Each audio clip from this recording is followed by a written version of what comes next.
Saat pasukan Kayana masih bertempur, Pasukan Kahekili datang lebih awal. Dan tanpa persetujuan Kayana, Kahekili mengambil alih misi untuk menangkap Master. Dalam prosesnya, Kahekili memerintahkan pasukannya untuk membantai para penjaga kuil.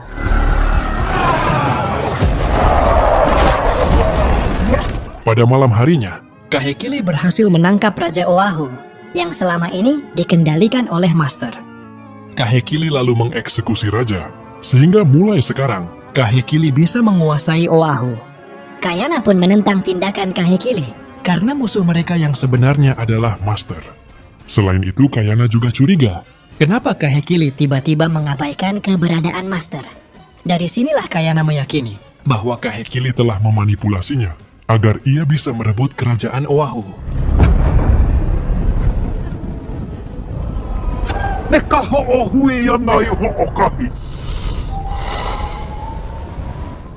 kembali ke kerajaan Maui, tepatnya di pantai Kaupo. Seorang wanita bernama Kaahumanu tinggal di pulau terpencil tersebut. Tak berselang lama, anggota suku di sana melihat sebuah kano yang berasal dari kerajaan Hawaii. Kaahumanu lantas Pergi menemui orang yang datang ke sana bersama ibunya. Rupanya yang datang adalah ayah Kaahumanu. yang bernama Moku. Setelah dia tahu Kahekili menyerang Oahu tanpa alasan, Mereka harus kembali ke kerajaan Hawaii. Moku yakin Hawaii akan menjadi target serangan berikutnya. meskipun ibu Kaahumanu adalah saudari Kahekili, tapi dia khawatir Putri mereka akan menjadi sasaran. Ayahnya telah menjanjikan agar Kaahumanu menikahi kepala suku supaya dia bisa diterima di sana. Mendengar itu, Kaahumanu pun terkejut karena dia tidak mau dinikahkan secara paksa. Kaahumanu. Lalu, Ibunya mengatakan bahwa dia akan membujuk putrinya itu untuk pergi ke kepulauan Hawaii menyusul Moku. Kembali ke kerajaan Oahu. di mana mayat bergelimpangan. Disinilah Pangeran Kupule Merasa tidak sejalan dengan ayahnya karena dia merasa Oahu tidak bersiap untuk perang melawan mereka. Dia merasa ayahnya telah berbohong dengan mengerahkan Pasukan ke kerajaan ini bukan lagi mengemban misi untuk membawa perdamaian, tapi Kahekili berambisi untuk menguasai seluruh kerajaan yang tidak segan menindas orang tidak bersalah.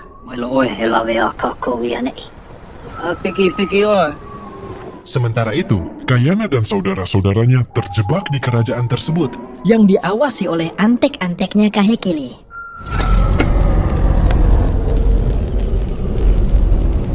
Kayana masuk ke dalam kuil Untuk bertemu dengan raja. Tapi ternyata Kayana mematahkan pedang gading pemberian sang raja. sebagai simbol perlawanan.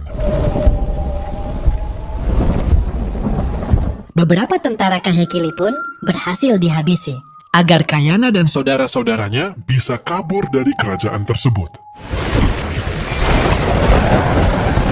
Di sana Panglima Perang Kahekili mengatakan, Kayana tidak akan bisa kabur karena dia meninggalkan adik iparnya yang bernama Heke. di tempat aman di Maui. Mereka pun langsung berlayar menuju Maui. untuk mengejar Kayana dan saudara-saudaranya lagi. Di kegelapan malam, mereka berlayar di tengah hujan badai menuju kerajaan Maui. Untuk menjemput Heke. Di sana, Kayana dan keluarganya ternyata tidak menemukan keberadaan Heke. Yang diduga sedang mencari tanaman obat di dalam hutan. Tak berselang lama, Kayana pun merasakan kehadiran musuh. Kayana lalu mengeluarkan ketapelnya. Dan inilah yang terjadi.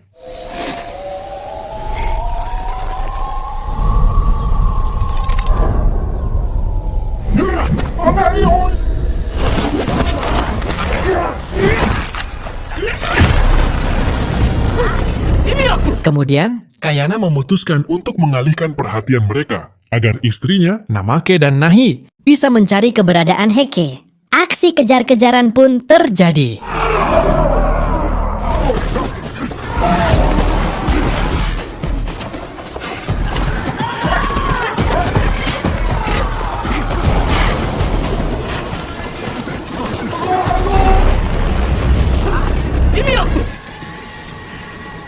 Pangeran Kupule memimpin langsung pengejaran Kayana.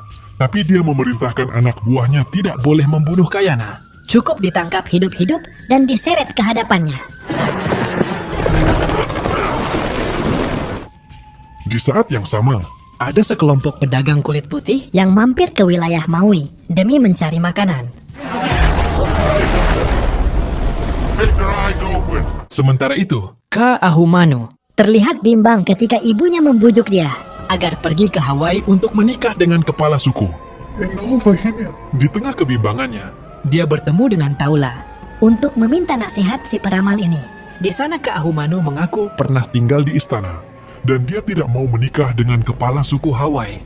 sesuai keinginan ayahnya. Mana ke alam main? Taula pun mengatakan, Seorang pelindung akan datang untuk menjaganya. Tiba-tiba Taula juga mengatakan, para dewa dilanda ketakutan karena Ka Ahumanu yang bisa menghancurkan dunia ini. Ka Ahumanu lantas pergi ke gua tempat dia biasa menghabiskan waktunya. di mana di sana terlihat dia memiliki sebuah pistol. Di tempat lain, Heke yang sedang mencari obat-obatan akhirnya ditemukan oleh kakaknya. Di lain tempat, ketika Kayana sedang berlari, Dia terkena ketapel musuh. di dalam hutan itu, Kayana mengatur strategi agar para penjahat itu diburu babi hutan.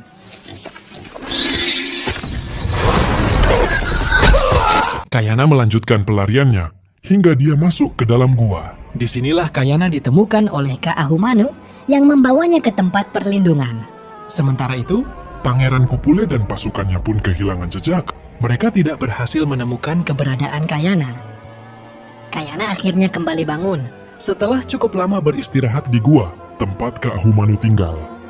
Rupanya Ka Ahumanu bisa melihat dari tato yang ada di tangannya Kayana sebagai simbol penjaga kepala suku terhebat di Maui. Justru di sini Kayana balik bertanya, Bagaimana wanita ini bisa tahu tentang simbol tato tersebut? Disinilah Ka Ahumanu mengatakan, bahwa ibunya adalah saudari dari Raja Kahekili.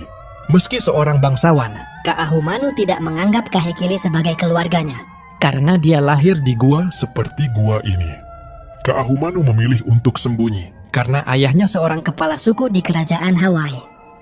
Di situ, Kayana sendiri membeberkan Jati dirinya sebagai mantan panglima perang Raja Kahekili, dan kini dialah yang diburu oleh Raja Bengis tersebut. Singkat cerita, pagi harinya Kayana sempat melihat pistol yang didapatkan Ka Ahumanu dari orang kulit putih. mereka dianggap sebagai ancaman karena senjata yang mereka miliki. Tapi Kayana tidak peduli dengan hal tersebut, karena musuh utamanya ada di sini. Kayana bermaksud untuk pergi karena dia harus menemukan keluarganya. Ka Ahumanu lalu menawarkan kepada Kayana agar membawa keluarganya ke kerajaan Hawaii bersamanya untuk berlindung di sana. Sementara itu, terlihat para pelaut Inggris sedang mengambil air. dan makanan di hutan tersebut. Namun tiba-tiba, seseorang dari mereka ditemukan oleh pasukan Maui. Pistolnya pun direbut. Kayana dan Ka Ahumanu kemudian berpapasan dengan para pelaut kulit putih ini.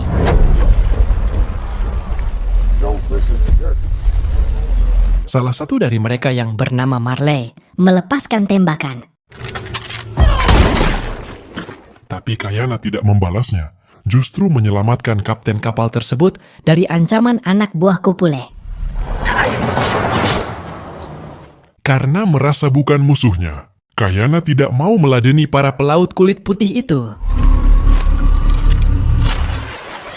Kayana lalu memberikan kalungnya kepada Ka Ahumanu agar segera menemukan keluarganya. dengan menunjukkan kalung tersebut. Sementara dia akan mengalihkan perhatian pasukan Maui.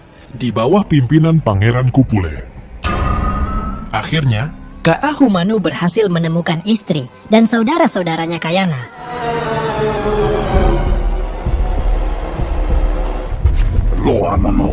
Mereka hendak berlayar menuju kerajaan Hawaii. Kapten Inggris pun Dan anak buahnya pergi berlayar, sedangkan Kayana terus berlari dari kejaran musuh. salah seorang pelaut Inggris yang bernama John mengaku tersesat. Dia